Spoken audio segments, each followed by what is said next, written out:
এইবাৰ পাকিস্তানে ভাৰতক দিলে যুদ্ধৰ হুংকাৰ। ভাৰতেও দিলে যোগ্য প্ৰত্যুত্তৰ।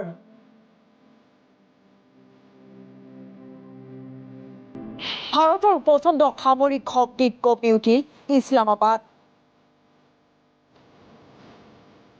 শত্ৰুৰ যিকোনো দুঃসাহস মষিমূৰ কৰিবলৈ সাজু ত্ৰিশক্তি।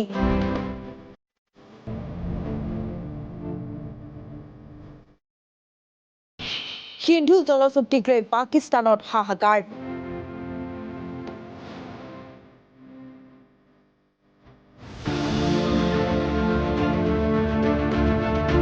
দেউলীয়া অৱস্থা আৰু পানীৰ নাটনিত জুৰুলা পাকিস্তান।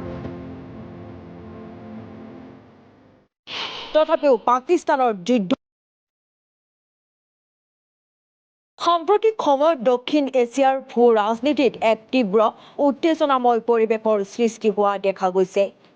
যেতিয়াই চুবুৰীয়া ৰাষ্ট্ৰ পাকিস্তানে নিজৰ আভ্যন্তৰীণ বিফলতা ঢাকিবৰ বাবে ভাৰতৰ বিৰুদ্ধে যুদ্ধৰ হুংকাৰ দিয়ে, তেতিয়াই নতুন দিল্লীয়ে নিজৰ কৌশলগত স্থিতি আৰু অপাৰ সামৰিক শক্তিৰে ইয়াৰ যথোপযুক্ত প্ৰত্যুত্তৰ প্ৰদান কৰে। শেহতীয়াভাৱে সিন্ধু জলচুক্তিক কেন্দ্ৰ কৰি পাকিস্তানৰ ৰাজনৈতিক মহলত সৃষ্টি হোৱা অনাহুত হুলস্থুলে এই সমগ্ৰ বিষয়টোক এক নতুন মূৰ দিছে। ভাৰতে নিজৰ ৰাষ্ট্ৰীয় সুৰক্ষা সুদৃঢ় কৰিবলৈ কৌশলগত ক্ষেত্ৰত এক অভূতপূৰ্ব পৰিৱৰ্তন আনিছে। প্ৰতিৰক্ষা বিশেষজ্ঞসকলৰ মতে, ভাৰতে এতিয়া শত্ৰুৰ যিকোনো দুঃসাহসৰ মুখামুখি হ'বলৈ কাৰ্যকৰী অৱস্থাত কেইবাটাও পাৰমাণৱিক ৱাৰহেড মোতায়েন কৰিছে। ইয়াৰ সমান্তৰালভাৱে নৌসেনাৰ শক্তিক এক সুকীয়া মাত্ৰা প্ৰদান কৰি থলুৱা প্ৰযুক্তিৰে নিৰ্মিত অত্যাধুনিক যুদ্ধজাহাজ বাহিনীত অন্তৰ্ভুক্ত কৰা হৈছে। প্ৰতিৰক্ষা খণ্ডত ভাৰতৰ এই তীব্ৰ আত্মনিৰ্ভৰশীলতাই ইছলামাবাদৰ নিদ্ৰা হৰণ কৰিছে, যাৰ ফলত সীমান্তত তেওঁলোকৰ মাজত উদ্বেগ আৰু অস্থিৰতা স্পষ্টকৈ প্ৰকাশ পাইছে।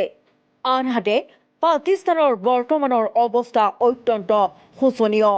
দেশখন বৰ্তমান ভয়াৱহ অৰ্থনৈতিক দেউলীয়া অৱস্থা, আকাশলংঘী মুদ্ৰাস্ফীতি, নিবনুৱা সমস্যা আৰু তীব্ৰ আভ্যন্তৰীণ বিদ্ৰোহৰ গৰাহত পৰিছে।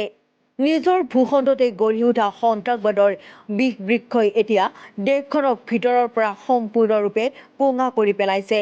এনে এক চৰম সংকটকালতো পাকিস্তানৰ প্ৰতিৰক্ষা মন্ত্ৰী খ্বাজা আসিফে জল সুৰক্ষাৰ দোহাই দি ভাৰতক যুদ্ধৰ ভাবুকি প্ৰদান কৰিছে।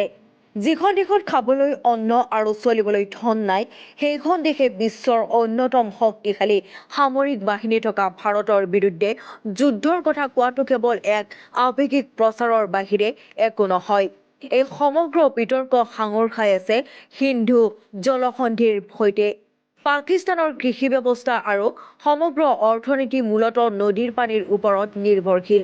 সেয়েহে যেতিয়াই দেশখনত পানীৰ নাটনি হয়, তেতিয়াই ইয়াৰ সামৰিক আৰু ৰাজনৈতিক নেতৃত্বই জনসাধাৰণৰ ক্ষোভ ডাইভাৰ্ট কৰিবলৈ ভাৰত বিৰোধী আৱেগ জগাই তোলে। ভাৰতে নিজৰ ভূখণ্ডত নদীৰ ওপৰত কৰা বৈজ্ঞানিক প্ৰকল্পসমূহক লৈ পাকিস্তানে ধাৰাবাহিকভাৱে অপপ্ৰচাৰ চলাই আহিছে। কিন্তু ভাৰতৰ স্থিতি অতি স্পষ্ট। ৰাষ্ট্ৰীয় নিৰাপত্তা আৰু সীমা অতিক্ৰম কৰা, সন্ত্ৰাসবাদৰ দৰে গুৰুত্বপূৰ্ণ বিষয়সমূহক আওকাণ কৰি কোনো মিত্ৰতাপূৰ্ণ আলোচনা সম্ভৱ নহয়। নতুন দিল্লীয়ে নিজৰ জাতীয় স্বাৰ্থক সদায় সৰ্বোচ্চ অগ্ৰাধিকাৰ দিয়াৰ নীতি গ্ৰহণ কৰিছে। ভাৰতীয় স্থলসেনা, নৌসেনা আৰু বায়ুসেনাই শেহতীয়া প্ৰযুক্তি আৰু আধুনিক থলুৱা অস্ত্ৰ-শস্ত্ৰৰে নিজকে অপৰাজেয় কৰি তুলিছে। পাকিস্তানে যিমানেই বাক্যবাণ প্ৰয়োগ নকৰক কিয়, ভাৰতৰ মৌন অথচ সুদৃঢ় প্ৰতিৰক্ষা প্ৰস্তুতিয়ে প্ৰমাণ কৰে যে ভাৰত এতিয়া কাৰো ভাবুকিৰ ওচৰত হাৰ মনা দেশ নহয়।